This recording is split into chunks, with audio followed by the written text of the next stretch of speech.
সকলোকে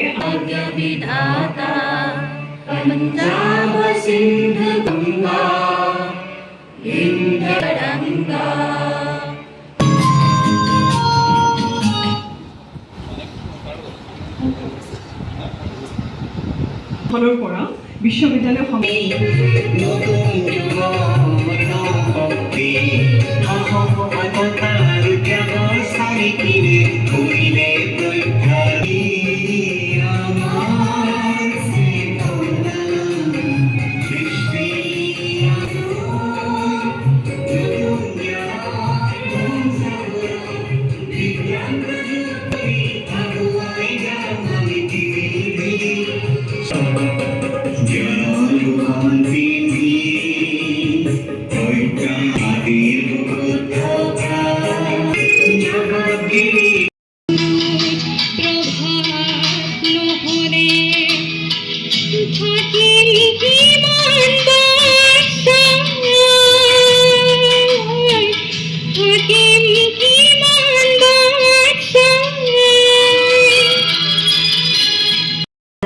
Chief Minister, Sri Dr. আমি অনুৰোধ জনাই সম্বৰ্ধনা পত্ৰ তেখেতলৈ আমি আগবঢ়াই দিছোঁ।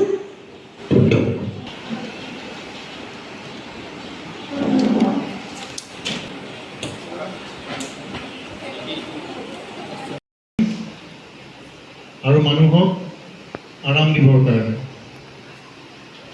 কিন্তু একেধৰণৰ বস্তু আমি যদি অত্যাধিক ইউজ কৰোঁ, অপব্যৱহাৰ কৰোঁ, তেতিয়া আমাৰ শৰীৰৰ ক্ষতি কৰে আৰু তেতিয়া ড্ৰাগছলৈ পৰিৱৰ্তন হয়। অহা প্ৰজন্ম বা নতুন প্ৰজন্ম যেতিয়া শেষ হৈ যায় বা বেয়াৰ ফালে গতি কৰে, ফাউণ্ডেশ্যনটোৱে হৈছে নতুন প্ৰজন্ম। উঠি আহি যোৱাটো আমাৰ কাৰণে নিজৰ ল'ৰা ছোৱালী ভাল। সেইটো তোমালোকে হয়তো বহুতে দেখিছে। তথাপিও তেওঁৰ ক্লাছত এটা ল'ৰাক ক'লে, ৰাহুল কোৱাচোন, এই 6 বছৰীয়া ল'ৰা, কোৱাচোন তোমাক যদি মই 2টা আপেল দিওঁ আৰু এই মিছা যদি 2টা আপেল দিয়ে, তোমাৰ ওচৰত কেইটা আপেল হ'ল? সি ক'লে 5। বাকীবোৰে স্কুলৰ ছাত্ৰ ছাত্ৰীবোৰে হাঁহি দিলে। আকৌ সুধিলে মিছা, ৰাহুল তুমি বুজি পোৱা নাই, ভালকৈ বুজা। তোমাক যদি মই 2টা আপেল দিওঁ, 1 + 1 2, আৰু এই মিছা যদি 2টা আপেল দিয়ে, 1 + 1 2 কিমান হ'ল? সি ক'লে 5। তো মিছে ভাবিলে, শিক্ষকজনে ভাবিলে যে ই আপেল মানে বুজি পোৱা নাই। তাক এবাৰ চেঞ্জ কৰিলে। শুনা, মই তোমাক প্ৰশ্ন আকৌ কৈছোঁ, তোমাক যদি মই 2টা চকলেট দিওঁ আৰু এই মিছে যদি 2টা চকলেট দিয়ে, তোমাৰ কেইটা চকলেট হ'ব এতিয়া? 4। এতিয়া মিছে টিচাৰজনে ভাবিলে, এতিয়া মোৰ আইডিয়াটো কাম দিছে, সি এতিয়া বুজি পাইছে আৰু শুদ্ধ উত্তৰ দিছে। ঠিক আছে ৰাহুল, মই আকৌ সুধিছোঁ, তোমাক যদি মই 2টা আপেল দিওঁ, যদি এই মিছে 2টা আপেল দিয়ে, কেইটা আপেল হ'ল? সি ক'লে 5। এবাৰ মিছে খং উঠি গ'ল।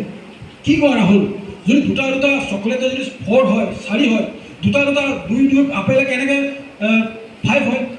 নহয় মিছ, নহয় ছাৰ, এটা আপেল মোৰ ওচৰত অলৰেডি আছে, মোৰ মায়ে টিফিনত দি পঠাইছে। এতিয়া প্ৰশ্নটো হ'ল, টিচাৰজনৰ ভুল আছিলে নেকি? শিক্ষকজনৰ ভুল আছিলে নেকি? নাই, শিক্ষকজন সম্পূৰ্ণ শুদ্ধ। 2 + 4 নাই, সিও শুদ্ধ, কাৰণ সি প্ৰেক্টিকেলি কাৰেক্ট, সি বাস্তৱিকভাৱে শুদ্ধ, হয় নহয়? তো আমি কেতিয়াবা আমাৰ সৰু ল'ৰা ছোৱালী, আমাৰ যুৱ চামক আমি চাইক'লজিটো আমি অধ্যয়ন কৰিব লাগিব। কেতিয়াবা তেওঁলোক কাৰেক্ট থাকে, আমিও কাৰেক্ট থাকোঁ, আমি সেই কাৰেক্টনেছত আমি লৈ যাব পাৰিব লাগিব। খুব বেছি 15-20 মিনিটৰ কথা কেইটামান কম। আৰু এটা কথা ঠিক, তোমালোক যিমানবিলাক আছে মই উপদেশ দিব কাৰণে শুনিলে হ'ল। ৰাজপথেদি গাড়ী চলাই গৈ আছিলে, খুব বেছি স্পীডত যোৱা নাছিলে, 40-50 মানৰ স্পীডত তেওঁ গাড়ী চলাই গৈ আছিলে। গৈ থাকোঁতে হঠাৎ তেওঁৰ গাড়ীৰ সন্মুখত এটা ল'ৰাই, সফল এটা ডেকা ল'ৰাই গাড়ী আগত পৰি দিলে। মানুহজন বেছি স্পীডত নথকাৰ কাৰণে গাড়ীখন ব্ৰেক মাৰিলে। ব্ৰেক মাৰি পেলাই নামি গ'লে ল'ৰাটোক উঠাই পেলাই সুধিলে যে তুমি কিয় মোৰ গাড়ী আগত পৰি দিছা? তেতিয়া ল'ৰাটোৱে কৈছে, নাই মই ছুইচাইড কৰিব বিচাৰোঁ, মই মোৰ এই জীৱনৰ কাৰণে কোনো ভৰসা নাই, মোৰ এই জীৱনটোক সকলো হেৰুৱাইছোঁ, মই ছুইচাইড কৰিব বিচাৰোঁ। ভদ্ৰলোকজনে সেই ল'ৰাটোক বহুত বুজালে, জীৱনটো কি হয়, তুমি ইমান সফল ডেকা ল'ৰা, উঠি আহিছা। কিন্তু ল'ৰাটোৱে বুজনি নামানিলে। সি কৈছে যে মই নিজৰ জীৱন আজি শেষ কৰিমেই, মই আজি ছুইচাইড কৰিমেই। আপোনাৰ গাড়ী আগত নহ'লেও বেলেগ গাড়ী আগত পৰি হ'লেও মই ছুইচাইড কৰিম। তেতিয়া মানুহজনে উপায় নাপায় ল'ৰাটোক ক'লে, ঠিক আছে তুমি যিহেতু ছুইচাইড কৰিবাই, গতিকে এটা কাম কৰা, মৰাৰ আগতে দুটামান বস্তু আমাক দি যোৱা, মানুহৰ উপকাৰ হ'ব। তোমাৰ দুটা ধুনীয়া চকু আছে, এই চকুকেইটা আমাক দি যোৱা, মই তোমাক যিমান টকা লাগে মই দিম।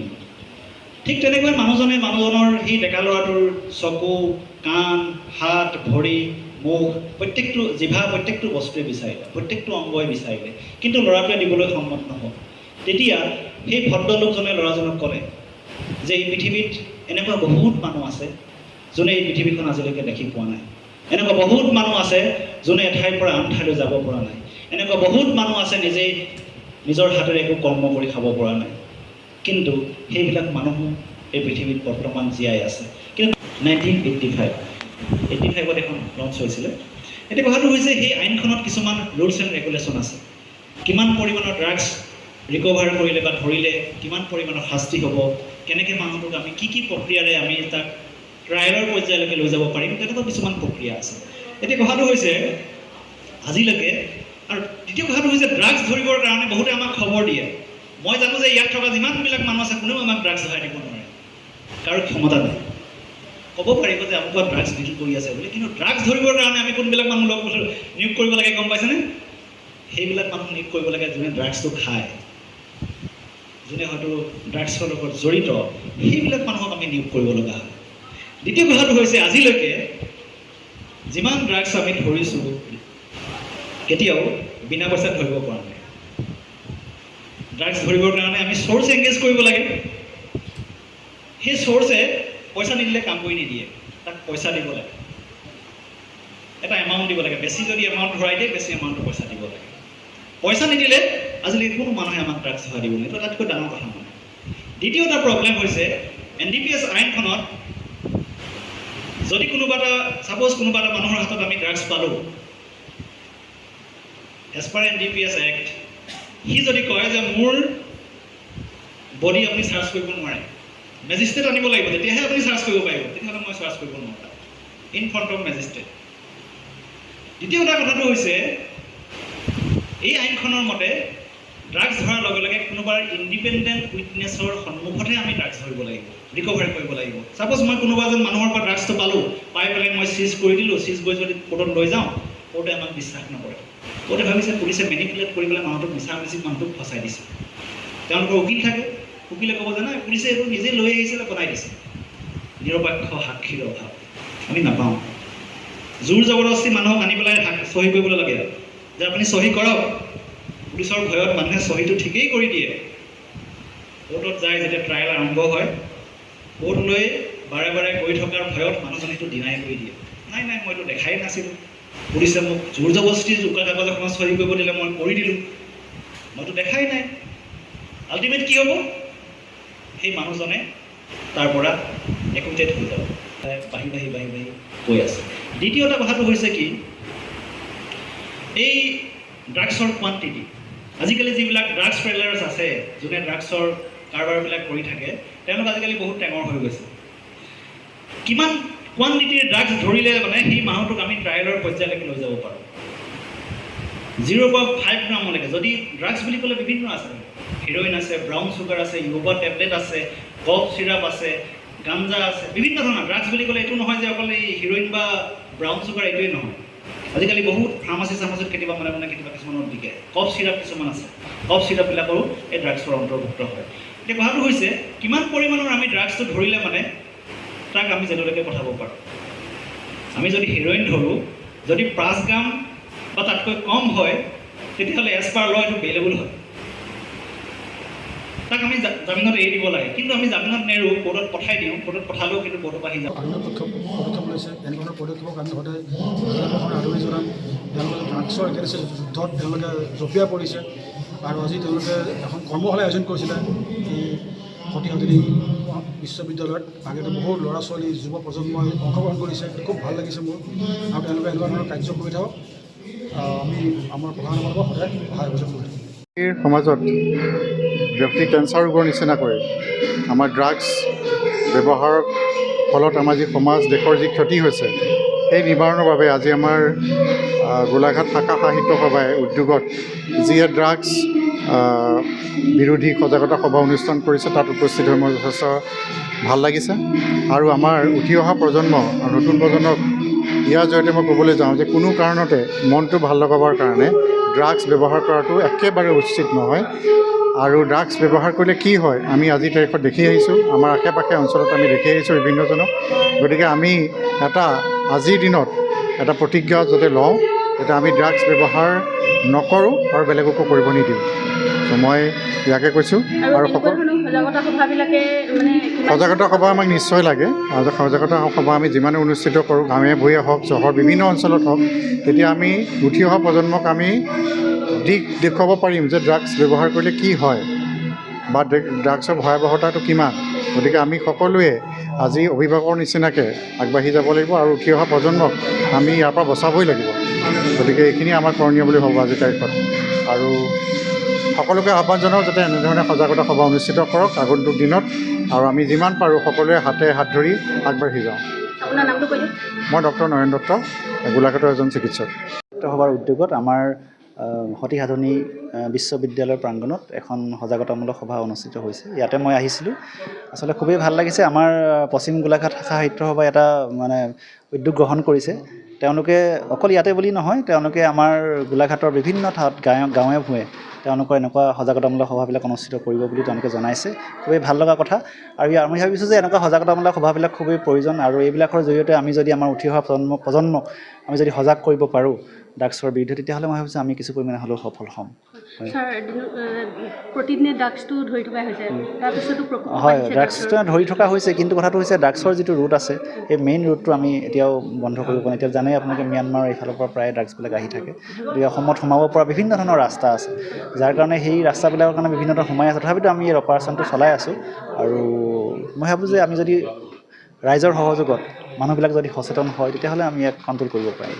গোলাঘাট জিলা অসমৰ ভিতৰত দ্বিতীয় স্থান। আকৌ কৈছোঁ, ড্ৰাগছৰ প্ৰচলনৰ ক্ষেত্ৰত গোলাঘাট জিলাই দ্বিতীয় স্থান কৰিছে ৰাজ্যখনৰ ভিতৰত। ই আমাৰ বাবে ভয়ংকৰ কথা, গভীৰ উদ্বেগৰ বিষয়। আৰু আমি ড্ৰাগছৰ বিৰুদ্ধে দল মত নিৰ্বিশেষে সকলো ওলাই আহি ইয়াৰ বিৰুদ্ধে এখন সংগ্ৰাম গঢ়ি তোলাৰ সময় আহি পৰিছে। আৰু ইয়াৰ অংশ বিশেষ ৰূপে পশ্চিম গোলাঘাট শাখা সাহিত্য সভাৰ উদ্যোগত গোলাঘাট জিলা প্ৰশাসন, নুমলীগড় শোধনাগাৰ কৰ্তৃপক্ষ, বীৰংগনা সতী সাধনী ৰাজ্যিক বিশ্ববিদ্যালয়, স্বেচ্ছাসেৱী সংগঠন সেৱাকৰ সহযোগত আজিৰে পৰা আমি সমগ্ৰ গোলাঘাট জিলাত আৰম্ভ কৰিছোঁ এক ড্ৰাগছ বিৰোধী অভিযান। আৰু আজি বীৰংগনা সতী সাধনী ৰাজ্যিক বিশ্ববিদ্যালয়ত ড্ৰাগছ বিৰোধী সজাগতা এক কৰ্মশালা অনুষ্ঠিত হয়। আৰু এই কৰ্মশালাত শুভ উদ্বোধন কৰে গোলাঘাট জিলাৰ সন্মানীয় আয়ুক্ত বিশ্বজিৎ ফুকন ডাঙৰীয়াই। উপাচাৰ্য ডক্টৰ জি সিংহায়া ডাঙৰীয়াই ইয়াত উপস্থিত থাকি আদৰণি ভাষণ প্ৰদান কৰে। সমল ব্যক্তি হিচাপে গোলাঘাট আৰক্ষী থানাৰ ভাৰপ্ৰাপ্ত বিষয়া মিণ্টু সন্দিকৈ, ডাক্তৰ নয়ন দত্ত আদিকে ধৰি বহু বিশিষ্ট ব্যক্তিসকলে ইয়াত উপস্থিত থাকে। ডক্টৰ পুতুল শইকীয়া, পশ্চিম গোলাঘাট শাখা সাহিত্য সভাৰ সভাপতি, পশ্চিম গোলাঘাট শাখা সাহিত্য সভাৰ সম্পাদক স্বাগতা বৰাই হাত ধৰাই অনুষ্ঠানটোত যথেষ্ট সংখ্যক ছাত্ৰ ছাত্ৰী ইয়াত অংশগ্ৰহণকাৰী এক সফল কৰ্মশালা ইয়াত অনুষ্ঠিত হয়। আৰু আমি পৰৱৰ্তী সময়ত সমগ্ৰ গোলাঘাট জিলাতে এনেধৰণৰ ড্ৰাগছ বিৰোধী সজাগতা সভা অনুষ্ঠিত কৰিম, বাটৰ নাট অনুষ্ঠিত কৰিম, কৰ্মশালা অনুষ্ঠিত কৰিম, ছাত্ৰ ছাত্ৰীৰ মাজত চিত্ৰাংকন অনুষ্ঠিত কৰিম। ইয়াৰ দ্বাৰাই আমাৰ উদ্দেশ্য এটাই যে আমি নৱপ্ৰজন্মক, ছাত্ৰ ছাত্ৰীসকলক ড্ৰাগছৰ বিৰুদ্ধে একোজন আমি সৈনিক ৰূপে আমি গঢ়ি তুলিব লাগিব। আৰু এই যুৱ প্ৰজন্মই ড্ৰাগছৰ বিৰুদ্ধে ওলাই আহি এই সংগ্ৰামখনত অংশীদাৰ হ'ব লাগিব। এই আহ্বান জনাই আমি সমগ্ৰ জিলাখনতে এই কাৰ্যসূচী আমি গ্ৰহণ কৰিছোঁ।